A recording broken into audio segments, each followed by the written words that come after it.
Hello મિત્રો, નમસ્કાર. સ્વાગત છે તમારું અમારા એકદમ નવા અને કડક બ્લોગમાં, એકદમ નવા અંદાજમાં. સાંજનો સમય હોય અને શનિવારનો દિવસ હોય અને આ કાળજાના કટકા જેવા ભાઈબંધો ભેગા થાય એટલે પ્લાન તો બને જ બોસ. જો ભાઈ, ડભોડા જવા માટેનો રસ્તો એકદમ મસ્ત છે, પણ મારો મિત્ર ગાડી ચલાવે છે ને ત્યારે મને થોડી બીક લાગે છે હો. અરે ભાઈ, આ તો પ્લાન નહીં, આ તો સીધું અચાનક ઉપડેલું તોફાન છે. આપણે ક્યાં જઈ રહ્યા છીએ એ તો પેલા કે.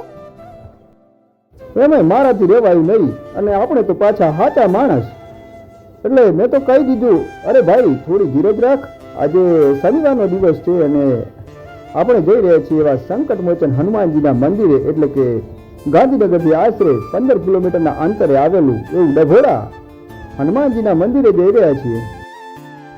ભલે ભાઈ, સસ્પેન્સ હોય એમાં પછી કહેવાનું ના હોય.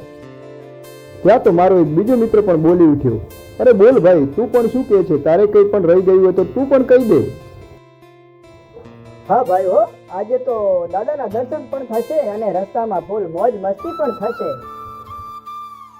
આમ વાતોના ગપાટા મારતા મારતા આપણે ક્યારે મંદિરે આવી પહોંચ્યા ને એ ખબર જ ના રહી હો. ત્યાં તો મારો મિત્ર બોલી ઉઠ્યો કે આનો મંદિરનો ઇતિહાસ શું છે એ તો થોડો સંભળાય. પણ ભાઈ, આપણે નાનપણમાં થોડી ઘણી કહાનીઓ સાંભળેલી અને એના આધારે આપણે થોડી ઘણી માહિતી ખરી કે આ મંદિરનો ઇતિહાસ શું છે. કહેવાય છે કે આશરે 1000 વર્ષ જૂનું પ્રાચીન મંદિર માનવામાં આવે છે.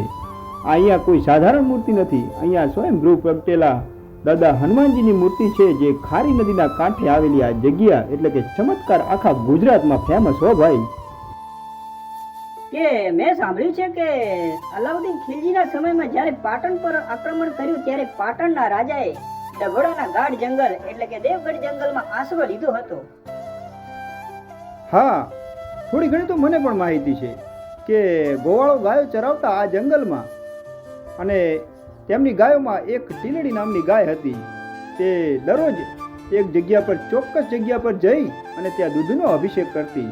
જ્યારે આ વાત રાજાના કાને પડે છે ત્યારે રાજા તેનું નિરીક્ષણ કરે છે અને પછી ત્યાં ખોદકામ કરાવે અને ત્યાં ખોદકામ કરતા સ્વયંભૂ હનુમાનજીની મૂર્તિ પ્રગટ થાય છે. ત્યાં તો મિત્ર ફરી બોલી ઉઠ્યો, સાંભળો તમે પણ. ચાલો ચાલો, પહેલા દર્શન કરીએ અને પછી સુખડી પર તૂટી પડીએ. કે ભાઈ, વાત સાંભળીને રૂવાડા ઊભા થઈ ગયા. બોલો, ડભોડિયા હનુમાનજી મહારાજ કી જય. એક સાથે અમે બધા જયકાર બોલાવી અને મંદિર પરિસરમાં એન્ટ્રી કરી. ત્યાં તો મારો મિત્ર ભૂખ્યો થઈ ગયો તો કે ચાલો આપણે બધા સુખડીનો પ્રસાદ લઈએ. તો અમે ત્યાંથી પહોંચી ગયા સુખડીના પ્રસાદની લાઈનમાં અને ત્યાંથી ટોકન લઈ લીધું સુખડીના પ્રસાદ માટે અને સુખડી લઈ લીધી. ભાઈ, ખાવાની તો બહુ મજા પડી ગઈ હો.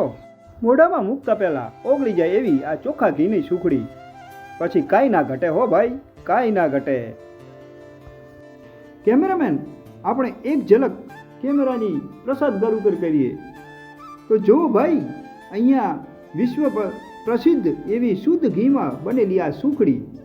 ભાઈ, આ પ્રસાદ લીધા વગર તો હવે ડભોડાથી પાછા જવાય જ નહીં હો. મોઢામાં પાણી આવી ગયું ખરેખર હો.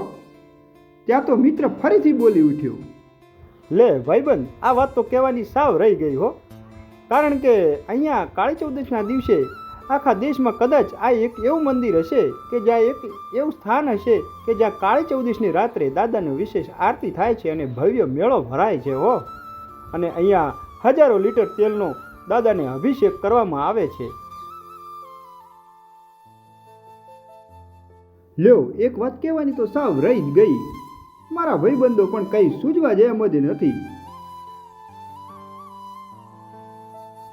કે અહીંયા પૂર્વ મહંતના આશીર્વાદથી ડભોડા અને આસપાસના ગામોમાં ક્યારેય તીડ કે કાતરા પાકને નુકસાન કરતા નથી કે પડતા પણ નથી. અને બીજી વાત કે નાના બાળકોનો ડર અને નકારાત્મકતાથી બચાવવા માટે દાદાના નામનો અહીંયા કાળો દોરો બાંધવામાં આવે છે હો ભાઈ. તો હવે આપણે વ્લોગ અહીંયા પૂરો કરીએ છીએ અને હવે આપણે પાછા ગાંધીનગર જવા તરફ રવાના થઈએ છીએ. તો કેવો લાગ્યો અમારો આ વ્લોગ? જો પસંદ આવ્યો હોય તો અમારી આ જ ચેનલ સબસ્ક્રાઈબ કરવાનું ભૂલતા નહીં અને વિડીયોને શેર કરો, લાઈક કરો અને તમારા મિત્રો સુધી મોકલો. તમે પણ દાદાના દર્શન એકવાર કરી આવજો, બહુ મજા આવશે. જય બજરંગબલી, જય શ્રી રામ.